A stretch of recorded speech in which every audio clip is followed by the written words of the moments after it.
Blog Talk Radio.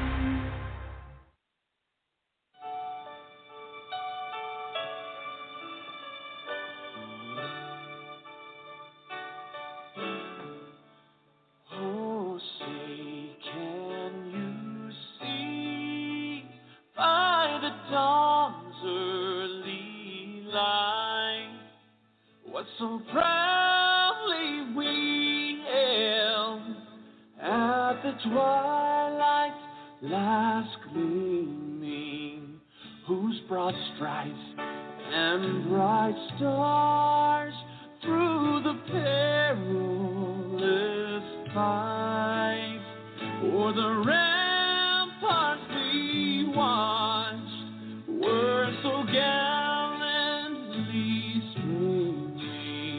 And the rocket's red glares above bursting in air gave proof through the night that our flag was still there.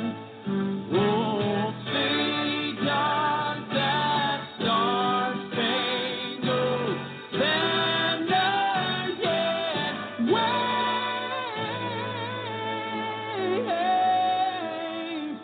o'er the land of the free and the home of the brave.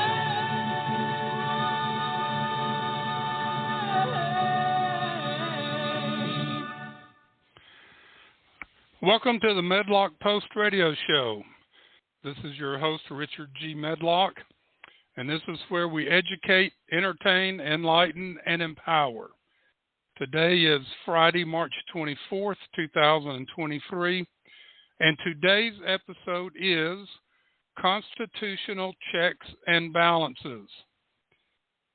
Yeah, you're sitting there going, well, they've kind of disappeared, haven't they? So we're going to talk about that in line with what we've been talking about the last few episodes. The views and opinions on the Medlock Post Radio Show are those of the host, and they are not necessarily the views and opinions of Blog Talk Radio, Spreaker.com, its corporations, affiliates, or any other podcast streaming services. Ladies and gentlemen, there's a few things that we're going to cover today, along with the constitutional checks and balances. But they all go into that mainframe.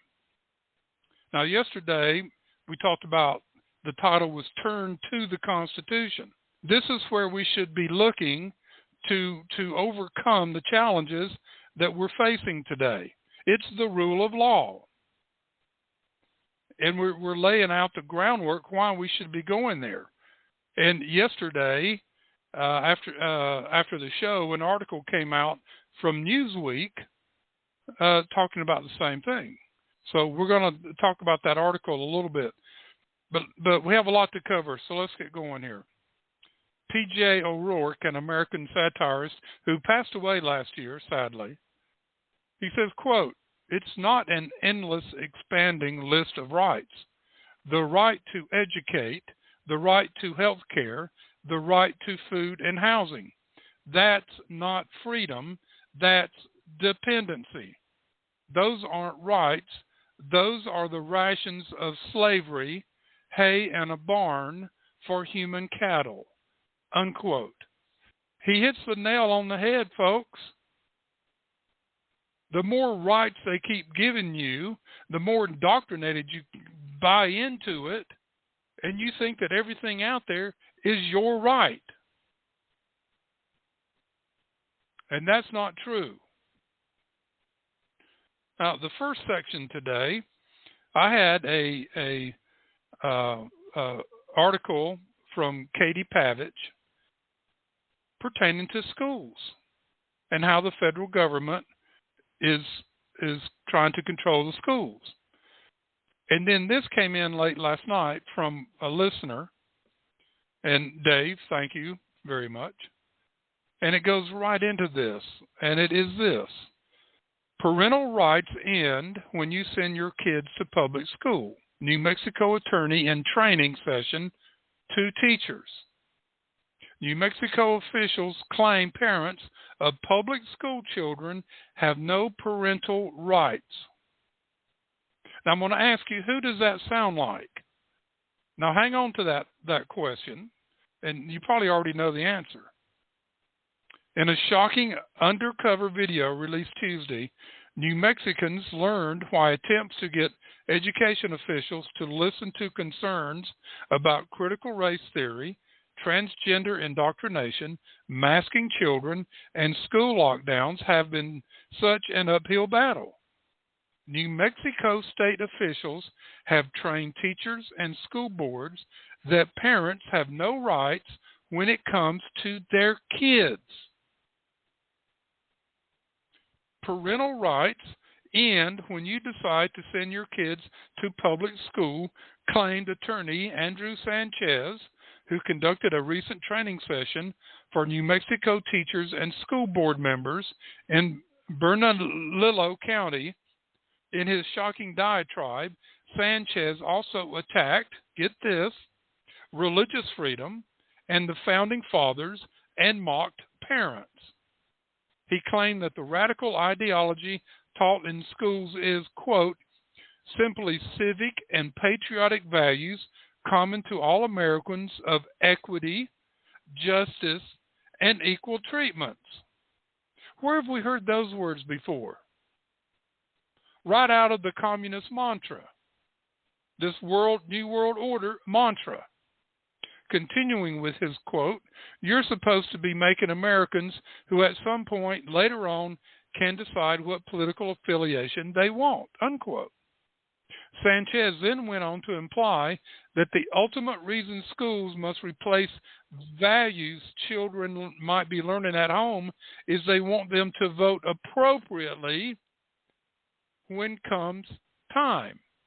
What you teach this generation that will soon be voting are going to be instrumental to the future of us as a democracy and a society as a society goes forward.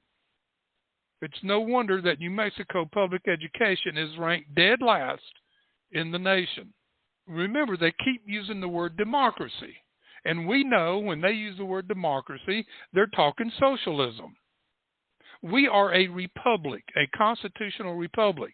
I did a show about that, talking about the differences between a democracy and a republic. A democracy is far from a republic. A democracy is basically mob rule. They want to train these kids to vote for the democratic Marxists or socialism. There was a professor I saw last week in college. Class opened up one day. They came and he says, okay, I got a question for you. Raise your hand if you would like to live under socialism. Well, every student in the class raised their hand that they would like to live under socialism. Then he asked the question, how many of you would like to live under a government that takes everything away from you, takes it away from you, and gives it to somebody else? Nobody raised their hand. But he asked the same question just in a different way.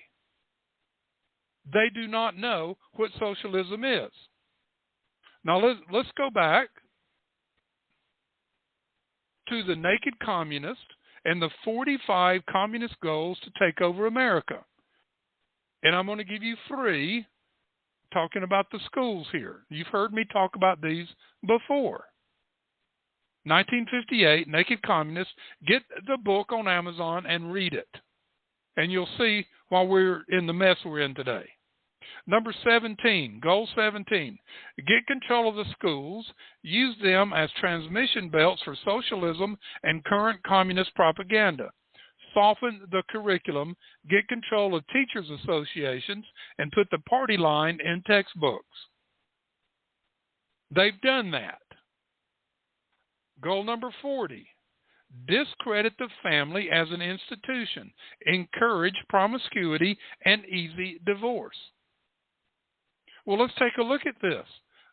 Understand that the sovereign family is the strength of any nation. And it's the single most powerful obstacle to authoritarian control. And they want to destroy that. And they've done a pretty good job of it. Goal number 41. Listen carefully to this one.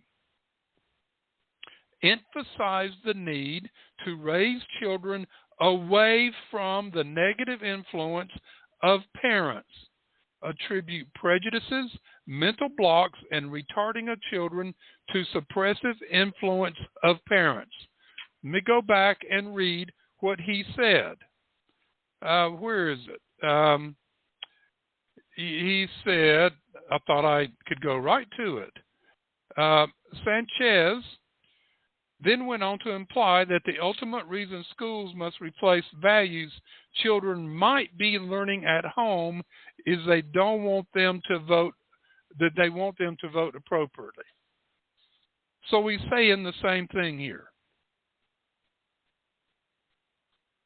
We talked about this yesterday. It's not just the federal government, it's school boards, it's the school unions, and so forth that we have to go after and replace this.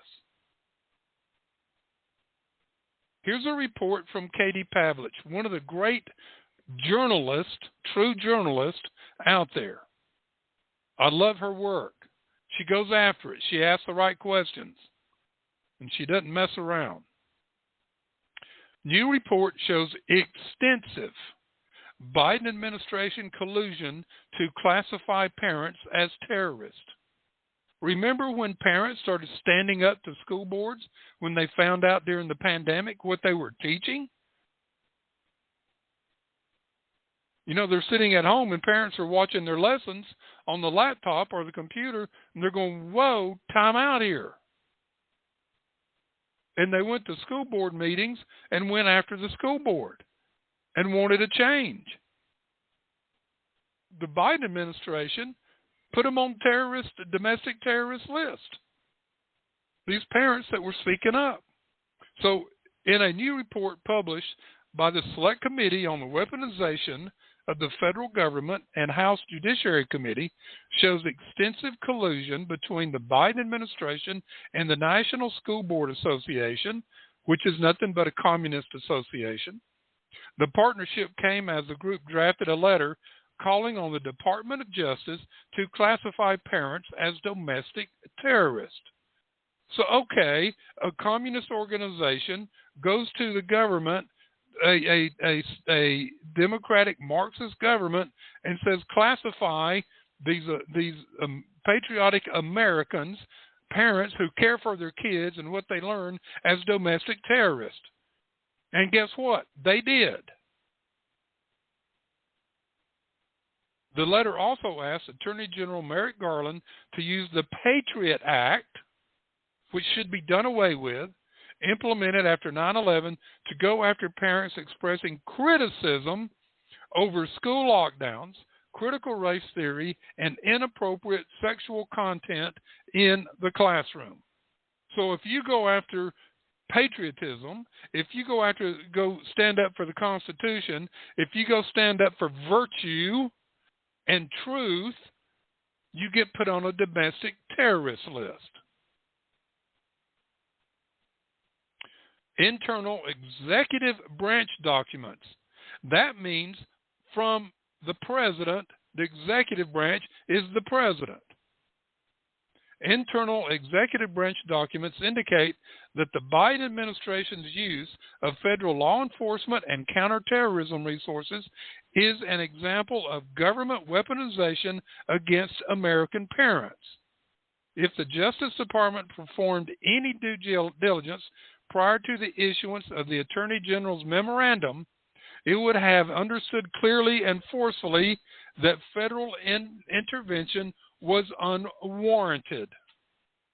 And I'm going to add unconstitutional, because that due diligence did not occur, and the administration acted out of political motivations rather than for law enforcement reasons.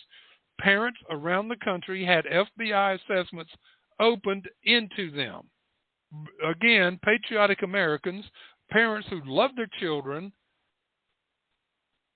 the FBI was sent out after them. The report, which is interim as the committee continues to investigate, gives a detailed timeline of how the NSBA, National School Board Association, worked with the Department of Justice and the Department of Education and the White House to push for federal law enforcement investigations into parents.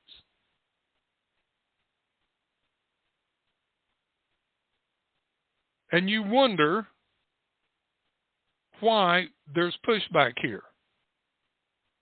According to the report, quote, the NSBA collaborated with the Biden White House to develop the language of the NSBA September 29, 2001 letter to President Biden urging the use of federal law enforcement and counterterrorism tools, including the Patriot Act. The Patriot Act is only to be used against foreign terrorists. They've turned it as a weapon against patriotic Americans. The NSBA shared the draft language of its letter with the White House, which apparently raised no concerns with the reference to counterterrorism tools or the inclusion of the Patriot Act in the letter. 5 days after the NSBA letter to President Biden, on October 4th, Attorney General Garland issued a memorandum that inserted federal law enforcement into local school board meetings. Attorney General Garland established a task force, including the department's National Security Division, with responsibility for enforcing federal counterterrorism statutes, to examine school board-related threats, and highlighted the FBI's National Threat Operations Center to serve as a snitch line for tips about parents at school board meetings. Folks, that is the definition of tyranny and Marxism. And after the letter became public, the NSBA apologized, and some schools ditched the organization. They dropped out of the NSBA. They said, and of course, on testimony on Capitol Hill, Garland denied any wrongdoing by the DOJ. We were just protecting America, defending it against our enemies. Nothing wrong with that. No. Tarianism, folks, right in front of our eyes. And I've had some conversations yesterday afternoon with some people, some listeners, some communications with them, a couple of phone calls. And here I am talking about the Constitution, turning back to the Constitution. And one person told me, we're seeing where we are, more and more people are coming to that conclusion, that we need to go back to the Constitution. We need to enforce the Constitution. This is spreading through America, folks. And this is why I'm talking about it. There's a great awakening even among Democrats right now. They're sitting there shaking their head going, enough is enough here. This has got to stop.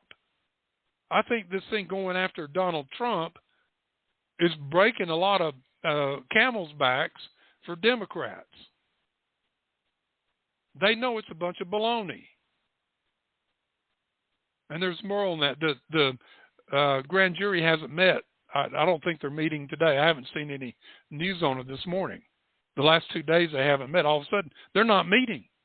And some of the DAs, assistant DAs under Bragg, they're going, wait, whoa. Our future's on the line here. We could get disbarred. We could get sued. We might not be able to get a job anywhere else. This is, okay, but anyway. All right. Now, here's the article that showed up in Newsweek yesterday after the show. Chuck DeVore. He's out of Texas. He's a Texas Public Policy Foundation. He's a Chief National Initiative Officer. A national divorce? Question mark. No thanks. Let's just follow the Constitution. Well, that makes sense, doesn't it? Chuck DeVore.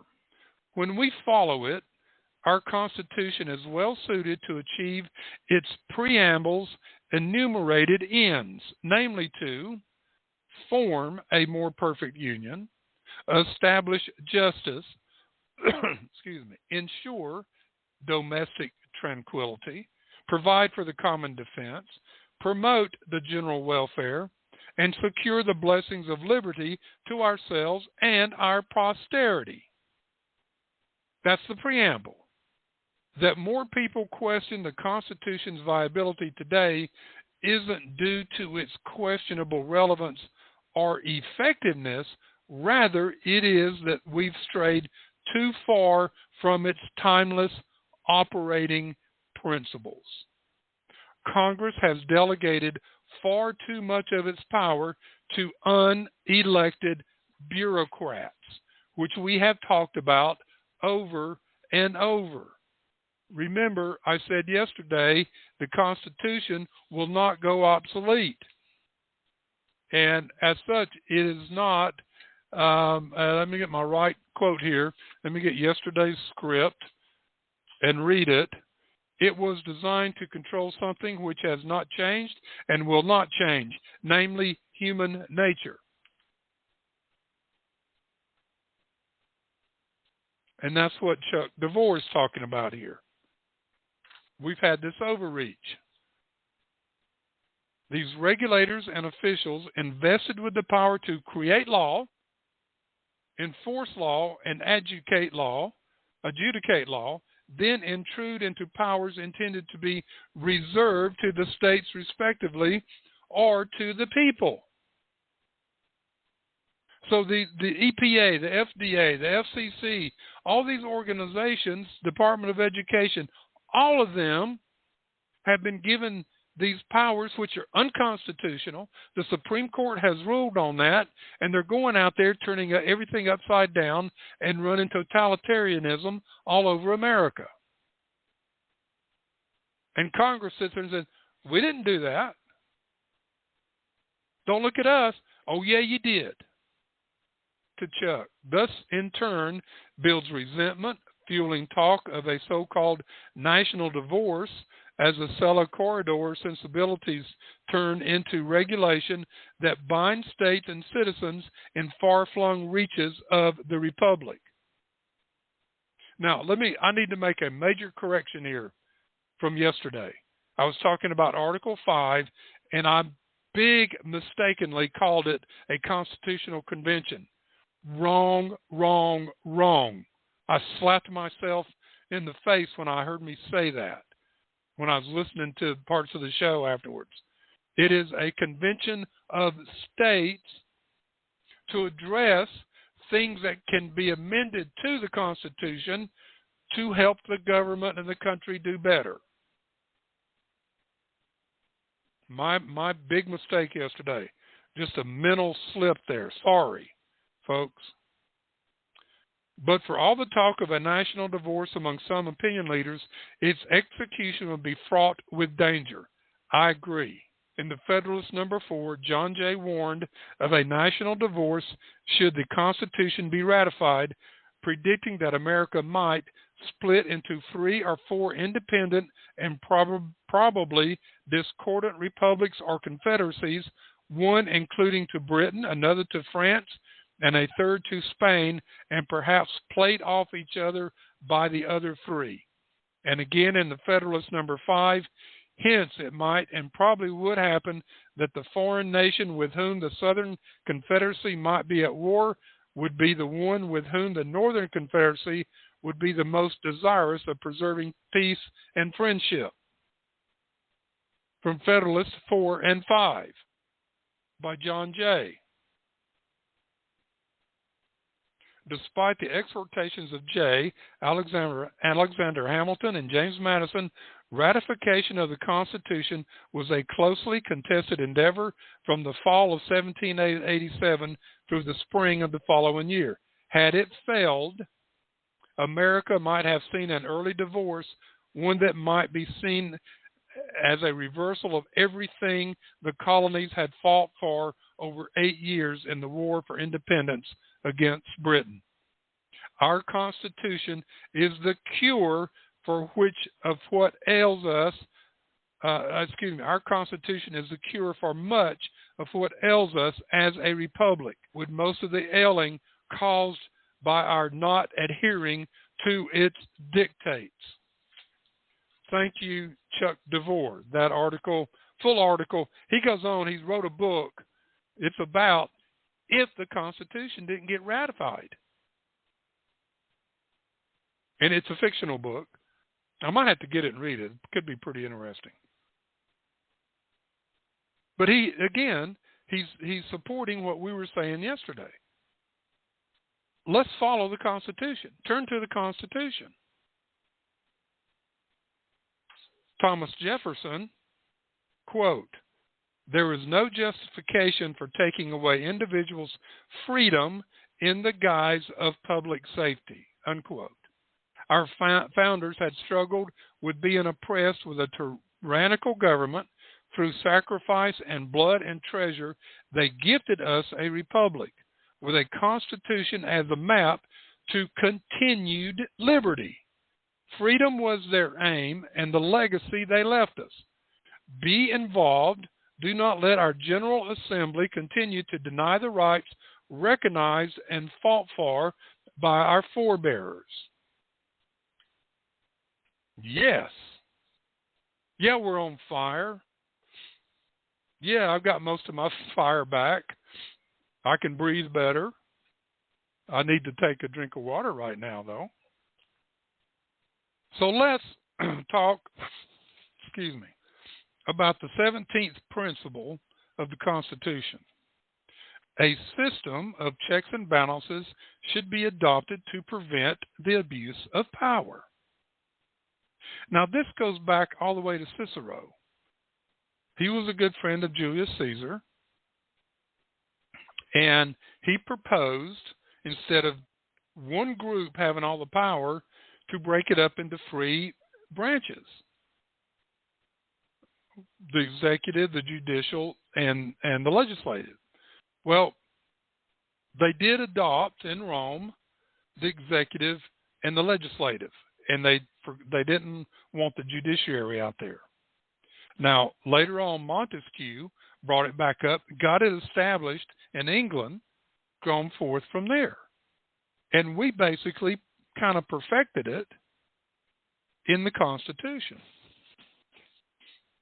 George Washington said, "The necessity of reciprocal checks in the exercise of political power." The necessity of reciprocal checks.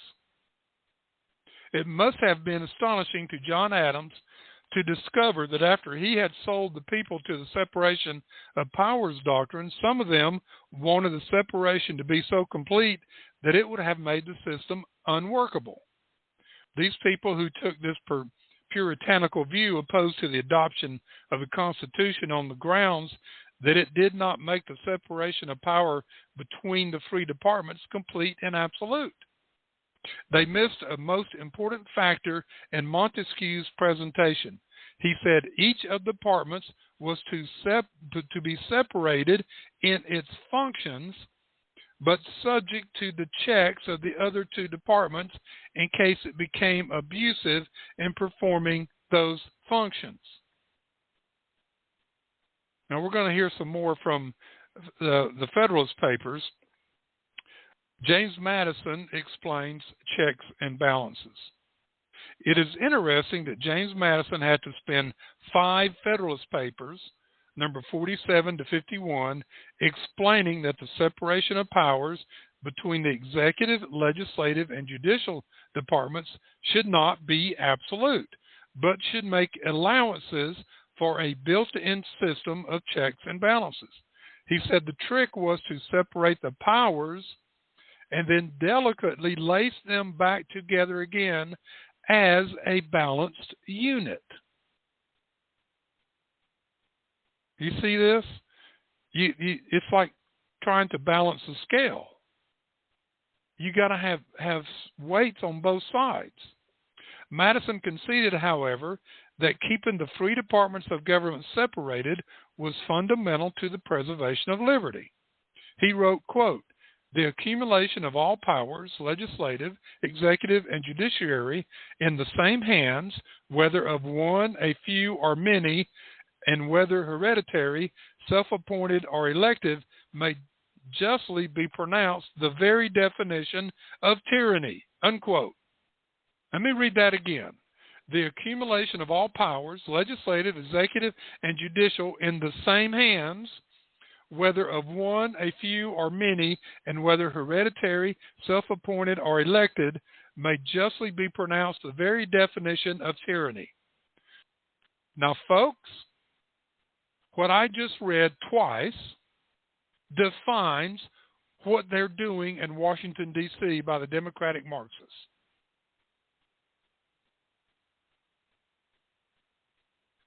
Madison then proceeded to explain how Montesquieu recommended that the powers be separated as to function but coordinated for the prevention of usurpation or abuse.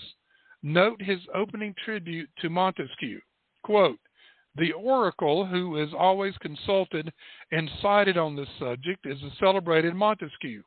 If he be not the author of this invaluable precept in the science of politics, he has the merit at least of displaying and recommending it most effectually to the attention of mankind," unquote.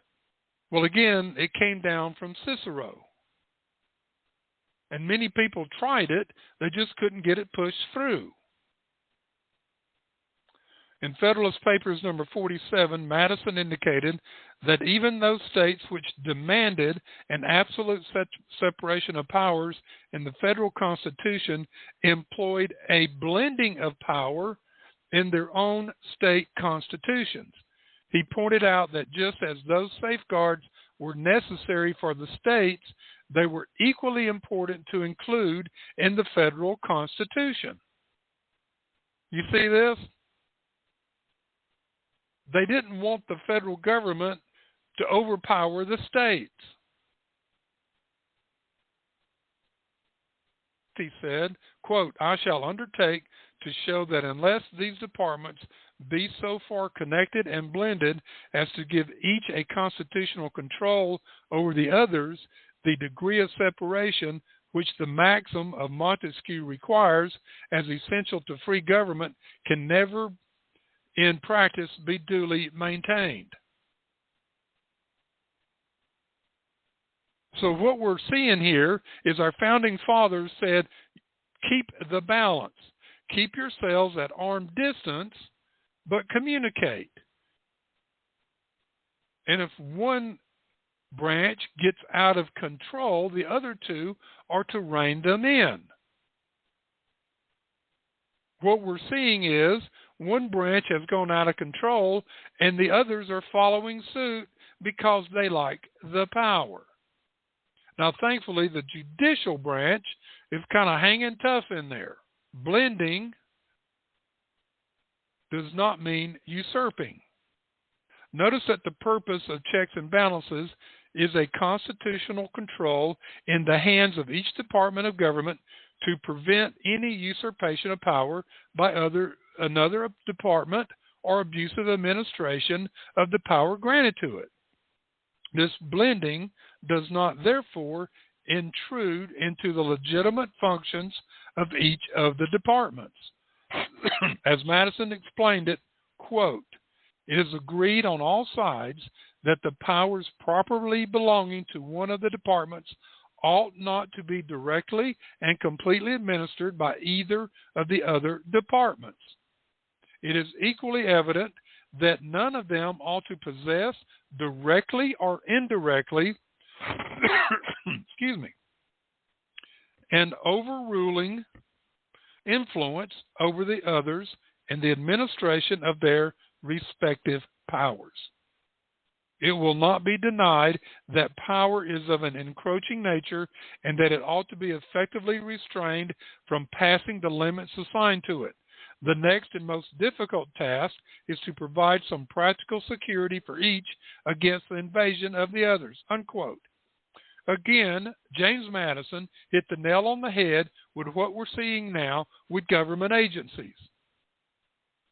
The executive branch and the legislative branch have unleashed unelected officials, these federal agencies, to go out and do what you want to do, and the only one trying to pull them in is the judicial branch, the Supreme Court, and federal court judges, and they're just ignoring those rulings. They're going to do what they want to do, at the detriment of liberty and freedom of we the people. Directly or indirectly. That's the key words here on these federal agencies.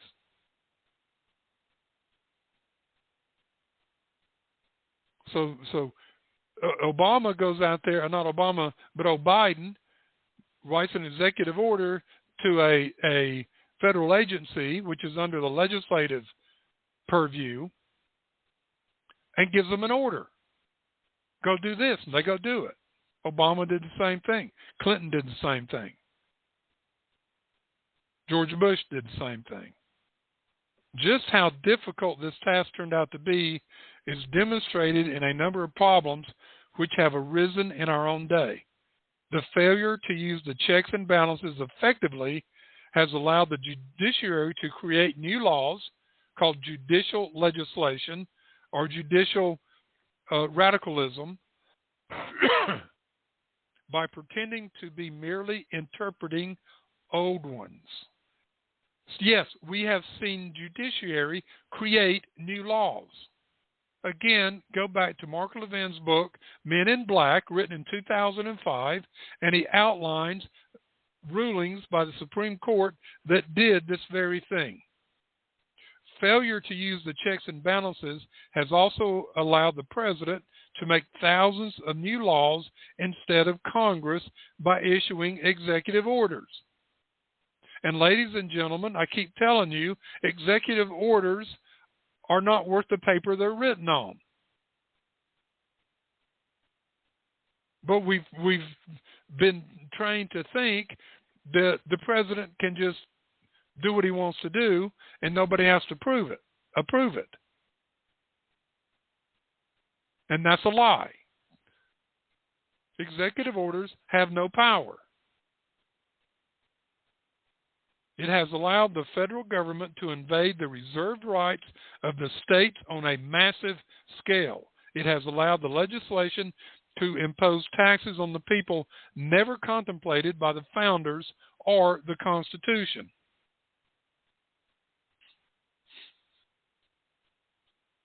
You see how smart the founders were? The Constitution is how this rule of law was set out to try to prevent what is happening today, this abuse, usurpation of power. The whole spectrum of checks and balances needs to be more thoroughly studied and more vigorously enforced. Madison appropriately anticipated that parchment barriers in the Constitution would not prevent usurpation. Each department of government has a responsibility to rise up and protect its prerogatives by exercising the checks and balances which have been provided. At the same time, we the people have the responsibility to keep a closer watch on their representatives and elect only those who will function within constitutional boundaries. Does that make sense? It should. That's what we keep talking about.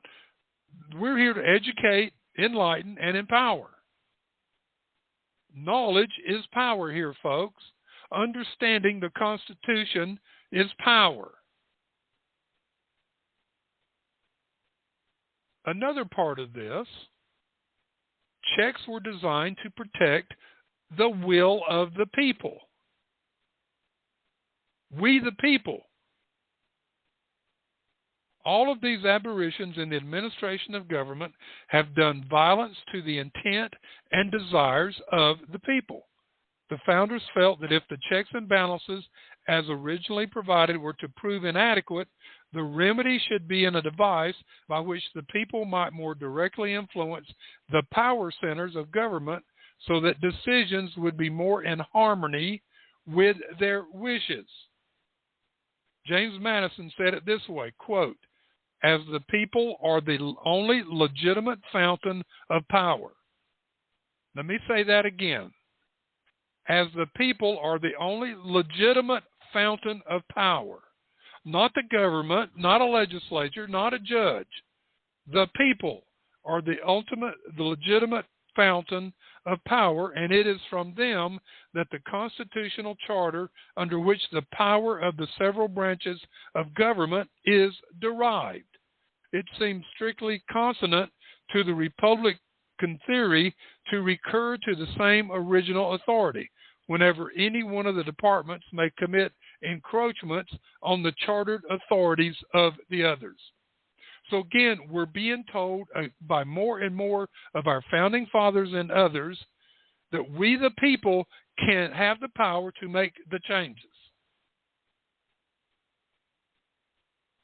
So how do we the people protect ourselves? There must be adequate legal machinery provided so that the representatives of the people have more direct input to project the will of the people when the officials of government are ignoring it. Madison discussed the various overseer devices which had been considered in the past to help the departments of government within their constitutional challenges or channels. None had proven particularly successful. Pennsylvania tried out a council of censors to enforce its constitution. The council was ineffective in determining what violations had occurred, but was powerless to remedy the evil. Others suggested that the people be allowed to vote on critical constitutional issues at specified times. However, the tremendous emotional anguish displayed during the ratification of the U.S. Constitution demonstrated that this was not something to be undertaken very often. Now, I've proposed for 40 years that any increase in federal taxes is to be put to a national vote. That's an amendment that we put to the Constitution. Taxes cannot be raised unless approved by 2/3 of the states. And that after an election by the people in that state, and then the state goes in and says, our state says no. Or just do straight vote. The emotional anguish, look at the anguish we're going under about other things now. Madison explained this, quote, "The danger of disturbing the public tranquility by interesting too strongly the public passions is a still more serious objection against the frequent reference of constitutional questions to the decision of the whole society. Notwithstanding the success which has attended the revisions of our established forms of government, the ratification conventions, and which does not so much honor to the virtue and intelligence of the people of America, it must be confessed that the experiments are too ticklish a nature to be unnecessarily multiplied." So they had a concern that everything would get blown out of proportion. But on the other hand, we have our government blowing everything out of proportion. Our school boards and school unions blowing everything out of proportion.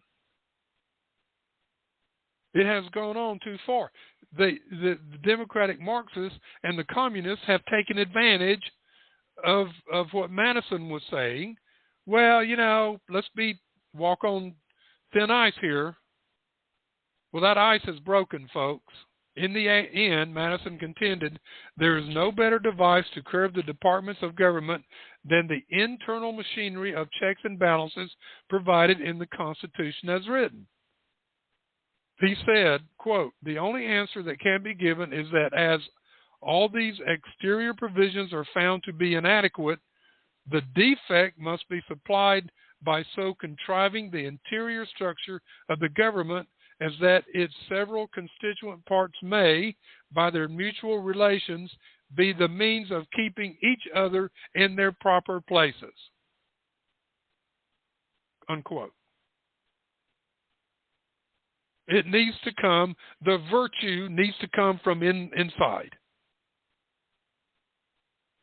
That virtue, ladies and gentlemen, I dare say, has left the inside of the government.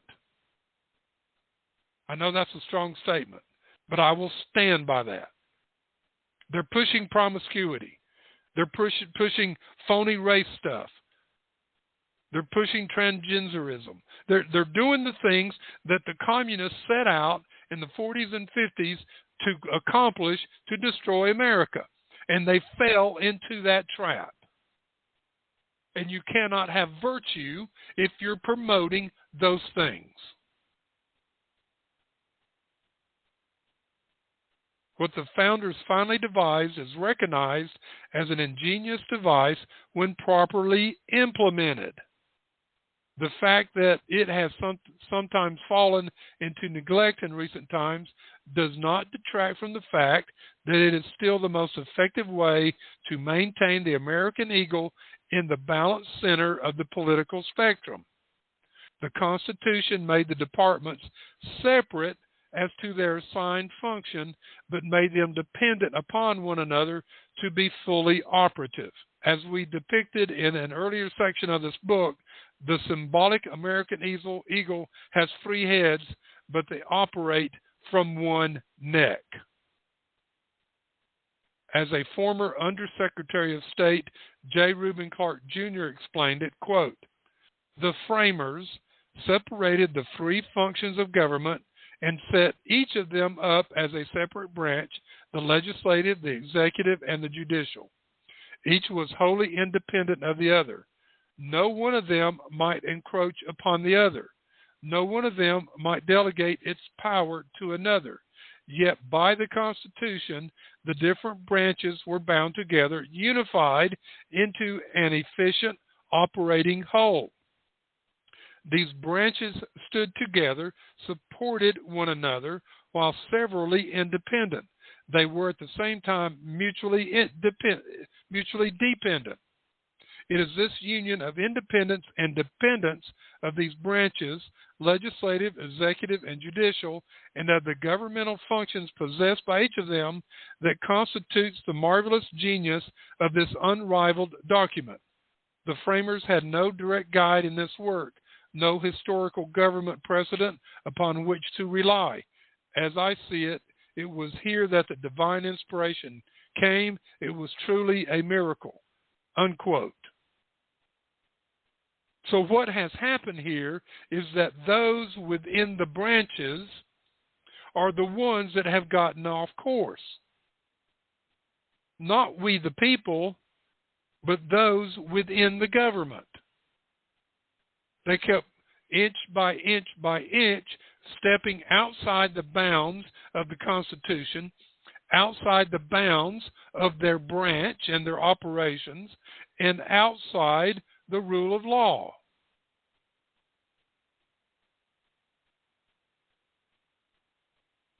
And this is where it needs to stop. The original intent of the founders, as it turns out, the American founding fathers achieved a system of checks and balances far more complex than those envisioned by Montesquieu. Ladies and gentlemen, let's listen to Southern Comfort in the background.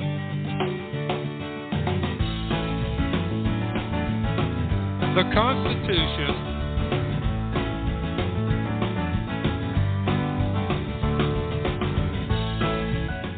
Constitution is our guide, our go-to, our rule of law.